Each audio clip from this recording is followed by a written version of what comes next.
Kış yaklaşırken Oktay Usta sizler için sarımsaklı, sirkeli özel bir sos hazırlıyor. Buyurun, birlikte hazırlayalım.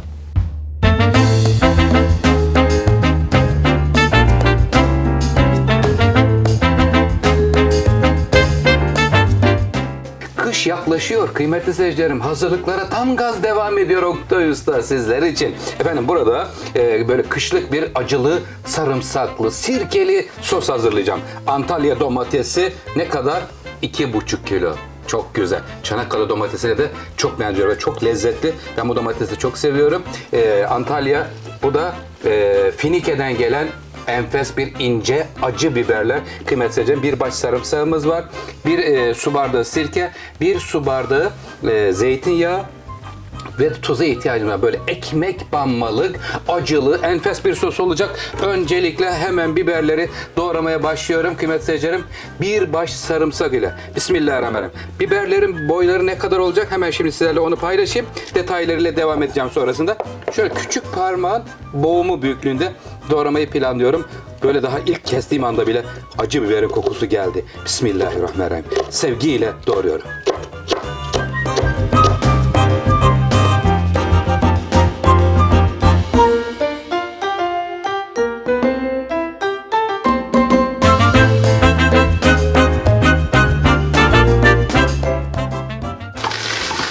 Biberleri tavamızın içerisine aldık kıymetli seyircilerim. Hemen üzerine bir su bardağı Ege'nin incisi natürel sızma zeytinyağını veriyorum. Bismillahirrahmanirrahim. Sevgimizi veriyoruz. Elimizi şimdi çabuk tutacağız burada. İsterseniz domatesleri önce de doğrayabilirsiniz. Domatesin güzelliğine bakın. Subhanallah. Ey güzel Rabbim. Ne güzel nimetler veriyorsun. Rendeleyebilirsiniz ya da benim yaptığım gibi ince kıyım doğrayabilirsiniz kıymetli seyircilerim. Ne kadar ince kıyım olursa o kadar iyi olur çünkü buradaki domatesler sos olacağı için. Al aşçım buraya. Hemen bakın biberlerin rengi yeşile döndü mü? Döndünüz mü canım? Sevgiyle. Bakın şöyle rengi Allah bayağı acıymış. Acı biberler nefesimi yaktı. Şöyle kokusu çıkar çıkmaz hemen domatesi ilave ediyorum. Diğerlerinde elimi çabuk tutup buradaki tencerenin içerisine alacağız. Sarımsağı en son vereceğim. Lütfen takipte kalın. Acı biber sos yapıyorum. Domatesli kış hazırlığı. Haydi bakalım haklıysa.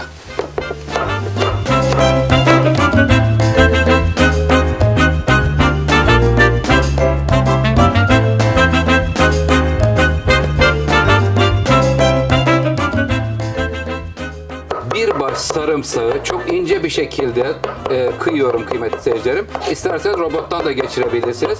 Şimdi buradaki püf noktalarını vereceğim. Bu sos normal böyle domates soslar gibi öyle çok koyu olan bir sos değil. Hemen şurada 2 yemek kaşığı tuzumuz var. Hepsini verme aşçım, ne olur ne olmaz. Allah korusun kristal kaya tuzu. Çünkü bayağı bir güçlü oluyor. Tadını kontrol ettikten sonra ilave etmekte fayda var. Şöyle bakın, sadece bir 10 dakika kaynadı. Görüyor musunuz? Bak sulu sulu. Biberlerin yeşilliği görünüyor. Böyle ekmek banmalık. Canım bir kayna bakayım hızlıca. Hemen şöyle bir daha geçiyorum. Sarımsaklarla. Ondan sonra sarımsağı ver Ayşe. Sarımsağın kokusu gelecek. Eğer ki sarımsağı baştan verirsek buradaki sosumuza kıymetli seyircilerim, bu defa sarımsaklar piştiği için kokusunu alamayız. Ama böyle en son aşamada verirseniz böyle sulu sulu olacak dedik. Sarımsak kokusu ve sirke kokusu. Bu sosu hiç pişirmeden de aynı yöntemde yapan meslektaşlarımız var. O bayağı bir riskli. Çünkü neden riskli? İçindeki domatesler bir süre sonra sirke, sarımsak kaynamaya başlıyor, oksitleniyor. Ama bu şekilde yaptığınız zaman %100 garanti. Evet, sirkesini verdim. Sadece bir taşım kaynıyor ve efendim sosumuzun rengini görmek ister misiniz? İşte böyle. Sarımsaklı, sirkeli, acılı, bağışıklığınızı güçlendirecek ve lezzetli ekmek banabileceğiniz bir kışlık sos hazırlıyorum. Lütfen takipte kalın.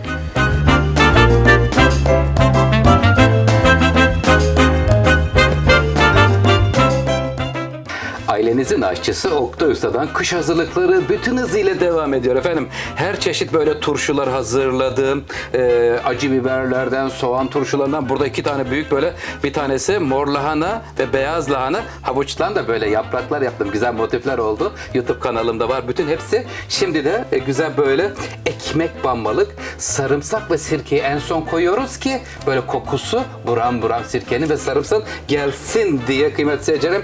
Evet, hemen kapaklarını şimdi paylaştırıyoruz, kapatıyoruz ve ters çevirmiyorum. Bir uzman öyle dedi. Çevirmenize gerek yok. O zaten sıcaklığıyla vakumunu yapacaktır dedi. İstediğiniz tarifler var mı kıymetli seyircilerim? Lütfen yorumlara yazın. İstediğiniz tarifleri sizler için ailenizin aşçısı Oktay Usta'nın elinden hazırlansın ister misiniz? Kış yaklaşıyor. Mevsim geçmeden elimizi çabuk tutalım. Sağlıklı, mutlu, huzurlu günler diliyorum. Sizleri çok seviyorum. Hoşça kalın.